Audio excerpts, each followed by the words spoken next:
이것이 말씀 중심을 해서 예배자가 받는 참 위로라는 말씀의 제목으로 크신 은혜 나누는 귀한 시간 되기를 간절히 소망합니다. 2012년에 한 가수가 남자 가수가 노래를 불렀습니다. 벌써 10년이 됐는데요, 그 당시에 이 노래가 좀 사회적으로 많은 이슈가 됐습니다. 각광을 받았던 노래인데요, 궁금해서 이제 검색해 봤습니다. 그랬더니 그 동영상 보는 사이트에서 1328만이라는 그래도 꽤 높은 수의 조회수를 기록한 곡이었습니다. 이 노래의 시작은 이렇게 시작합니다.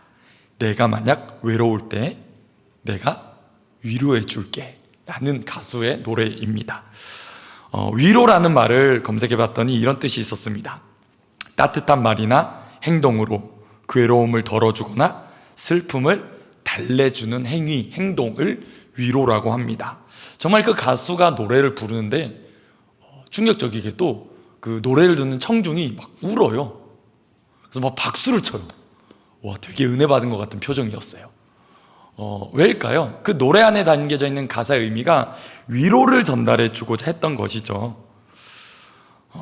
왜 위로가 필요할까요? 그런 생각이 드는 거예요. 한낱 어쩌면 가수의 노래에 또 감동을 받아서 울면서 박수를 보내는, 막 사람들이 막 되게 감동에 겨워하는 모습이었거든요. 근데 곰곰이 그 영상을 보면서 그런 생각을 해봅니다. 왜 사람들에게 위로가 필요할까? 역설적이게도 이 사전의 정의처럼 우리 인생에 괴로움과 슬픔이 있기 때문 아닐까라는 생각이 듭니다.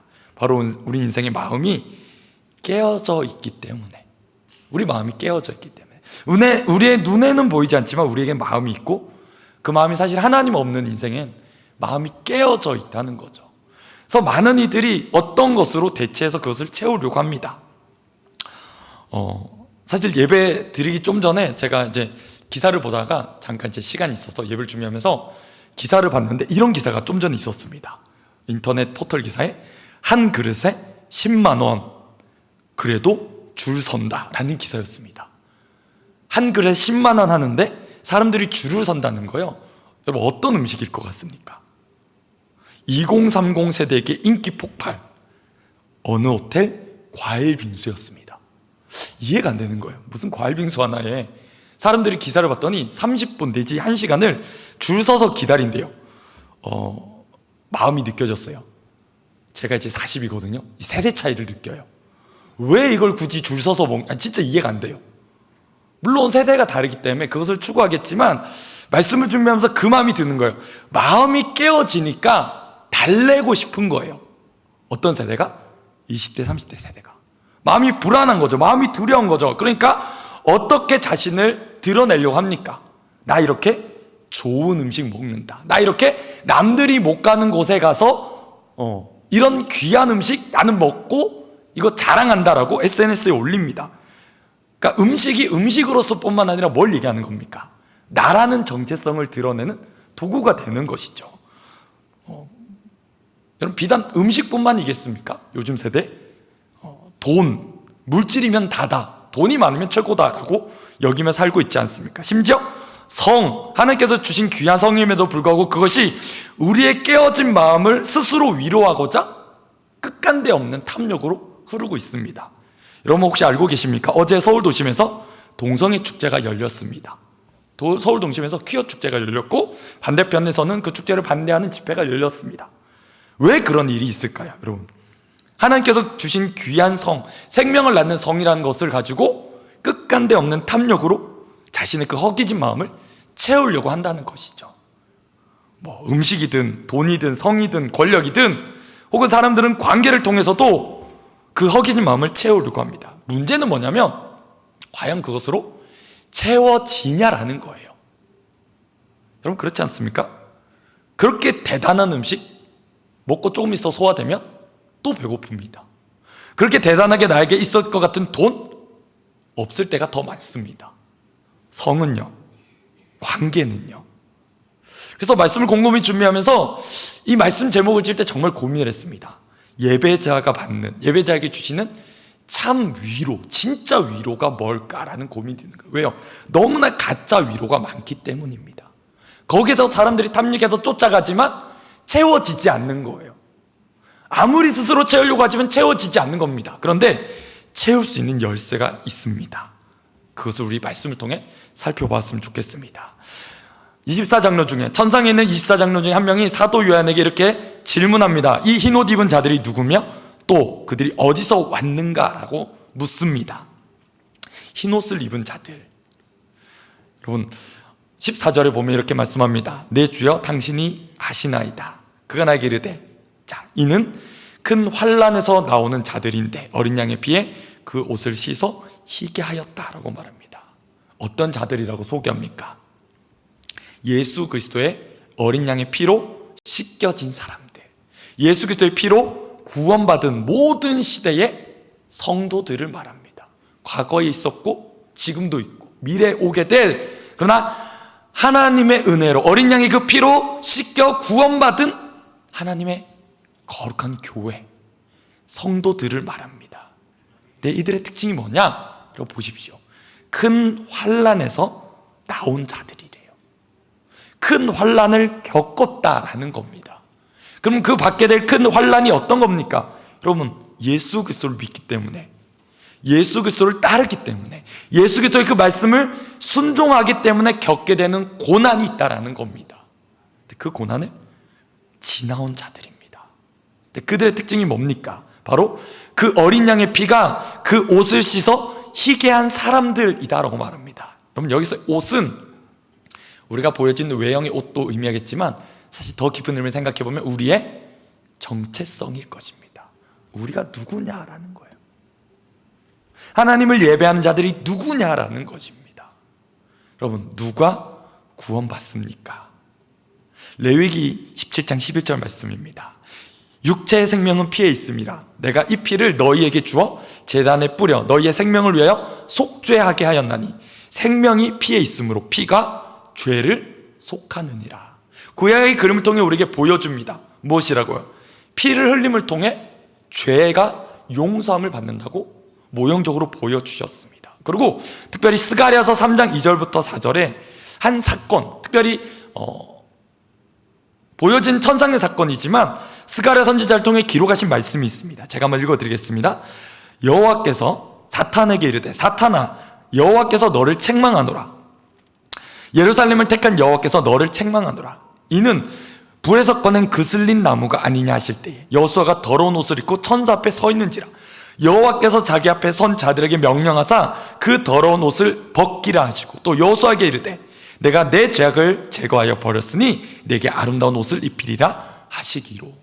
말씀을 보면 스가랴 선지자가 보게 하신 환상이었던 것 같습니다. 천국에 왔던 모습이었던 것 같아요. 그런데 선지자를 통해 보게 하신 모습이 뭐였냐면 대제사장 여호수아가 하나님 앞에 서 있는 거예요. 근데 1절을 보면 사탄이 그 여호수아를 보며, 대제사장을 보며 하나님 앞에 참소했다라고 말해요. 뭘 얘기하는 겁니까? 저 사람이 대제사장임에도 불구하고 하나님, 죄가 있습니다. 저가 못났습니다. 제가 연약합니다. 저거밖에 안 됩니다. 사탄이 참소하는 거예요. 하나님 앞에서 우리를. 그런데 하나님 뭐라 말씀하십니까? 예루살렘을 택한 여호와께서 너를, 사탄을 책망하신다. 그러면서 뭐라 말씀합니까? 그 더러운 입고 있는 그에게 뭐라 말합니까? 저가 불에서 꺼낸 그슬린 나무가 아니냐라고 말씀하신다는 거예요. 무슨 얘기인지 아세요? 그 연약함, 그 깨어진 그 모자란 모습 뭡니까? 마치 불 안에 있어서 그슬려서 태워진, 그래서 얼마 남지 않은 나무인 것 같지만 꺼내라. 내가 어떻게 하시겠다? 회복하시겠다. 뭐라고요? 그 더러운 옷을 벗겨버린 채로 그냥 두라는 게 아니라 내가 저에게 아름다운 새 옷을 다시 입히겠다라고 말씀해 주셨습니다. 그래서 옷은 뭡니까? 단지 우리가 입고 있는 물리적 옷을 말하는 것 이상의 의미가 하나님께서 우리에게 주신 정체성입니다. 우리가 누군가라는 거예요. 우리가 어떤 존재가 되었느냐를 말해준 게 옷 입다라는 것입니다. 그래서 이 말씀 뒤에 요한계시록 19장 8절의 말씀을 보면 더 선명하게 이렇게 말합니다. 그에게 빛나고 깨끗한 세마포 옷을 입도록 허락하셨으니 이 세마포 옷은 성도들의 옳은 행실이로다. 뭡니까? 예수 그리스도를 믿음으로 구원받은 백성이 하나님 백성답게 거룩한 삶으로 회복된 것, 그것이 성도들에게 입히신 거룩한 옷인 줄 믿습니다. 그런 존재가 되었습니다. 그런 예배자들이 되었습니다. 그렇다면 그들에게 임하게 될, 그들에게 하나님께서 허락해 주시는 참된 위로가 무엇이냐라는 것입니다. 말씀이 우리에게 증언합니다. 그들이, 이제 하나님 앞에서 흰 옷을 입은 그들이 하나님의 보좌 앞에 있게 될 것입니다. 하나님의 참된 성전, 하늘에 있는 저 완전한 성전에서 밤낮 없이 하나님을 섬기게 될 것이다 라고 증언하고 있습니다. 또 보좌에 앉으시니 예수 그리스도가 그들 위해 장막을 치신다라고 말씀합니다. 여러분, 예수님이 우리 위에 장막을 치신다고 말합니다. 특별히 이 말씀은 요한복음 1장 14절에 나타납니다. 너무나 유명한 말씀인데요, 말씀이 육신이 되어 우리 가운데 거하심에 우리가 그의 영광을 보니라고 말합니다. 여기에 거하심에라는 말이 말씀하신 것처럼 장막을 치셨다라는 말과 같은 의미입니다.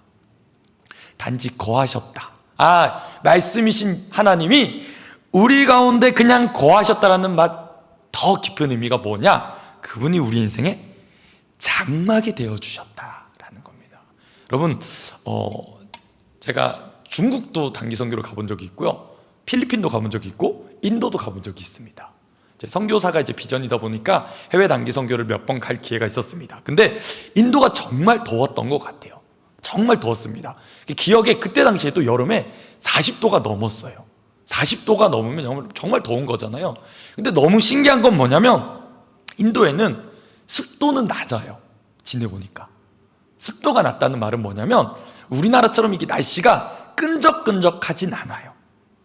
그래서 40도가 넘는데 사람들이 어떻게 여름을 지냈는가 이렇게 봤더니, 여러분, 그늘에 들어가는 거예요. 그래서 그 나라는 점심 이후로 쉬는 시간이 한 2시간 정도 되더라고요. 너무 더우니까요.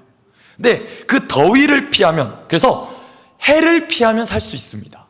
그러니까 우리나라처럼 습하지 않기 때문에 거기에는 그늘막에 들어가면 살 수 있는 겁니다. 말한 장막이 뭡니까, 여러분? 그 해를 가리워 주는 겁니다. 해로부터 당하게 된 그 고난과 고통을 친히 가리워 주시는 겁니다. 그래서 예수 그리스도가 우리 가운데 거하셨다는 말은 뭡니까? 예수 그리스도께서 우리 가운데 친히 거하시며 우리의 인생에 피할 장막이 되셨다라는 겁니다. 여러분, 구약 백성들은 그렇게 소망했습니다. 뭘 소망했습니까? 하나님이 예언의 말씀을 주셨습니다. 에스겔서 37장 20절 말씀에 내가 너희 가운데 있겠다, 내 집이, 내 처소가 너희 가운데 있겠다라고 말씀해 주셨어요. 그럼 하나님의 집이 우리 가운데 있겠대요. 함께 하시겠답니다. 여러분, 그 말은 뭡니까? 이 놀라운 언약의 말씀이요, 내가 너의 하나님이 되어줄게, 그리고 너는 내 백성이 되어라. 그럼 이게 너무 중요하지 않습니까? 말씀드린 것처럼 우리 인생이 추구하는 바가 무엇입니까? 나름의 채우려고 해요. 어떤 걸로요? 음식이든 외모든 돈이든 집이든 자동차든 뭐 다른 어떤 것으로든 스스로를 꾸미고 채우려고 몸부림칩니다. 문제는 뭐냐면 그게 한계가 있다는 거예요. 잠시 잠깐 뒤면 한계가 있다라는 겁니다. 이따 사라지는 것들입니다. 그런데 하나님이 주신 약속의 말씀은 뭡니까? 내 집이 이제 너희 가운데 있을 거다. 그걸 보여주신 게 예수님이 우리 가운데 오셨다라는 겁니다. 친히 우리의 하나님 되사 우리를 그의 백성 삼으셔서 우리와 함께 하시겠다라고 보여주신 사건 아닙니까? 그래서 우리에게 말씀합니다. 보좌에 앉으신 이가 그들 위에 장막을 치십니다. 자, 그러니까 어떤 일이 일어납니까? 그들이 다시는 줄이지도 아니하며 목마르지도 아니하고 해나 아무 뜨거운 기운에 상하지도 아니하게 될 것이다 라고 말씀합니다. 여러분, 이 말씀을 곰곰이 묵상하면서 사실 이 말씀을 들려주는 이 상황은 사실 천상의 모습이잖아요. 그렇죠? 천상에 예배드리는 자들에게 지금 혜택이 주어진 거란 말입니다. 근데 사도 요한에게, 반모섬에 지금 유배되어서 갇혀있는 그에게 이 말씀을 들려주시고 보여주신 이유가 무엇일까라는 겁니다. 그럼 당연한 거겠지만 무엇일까요?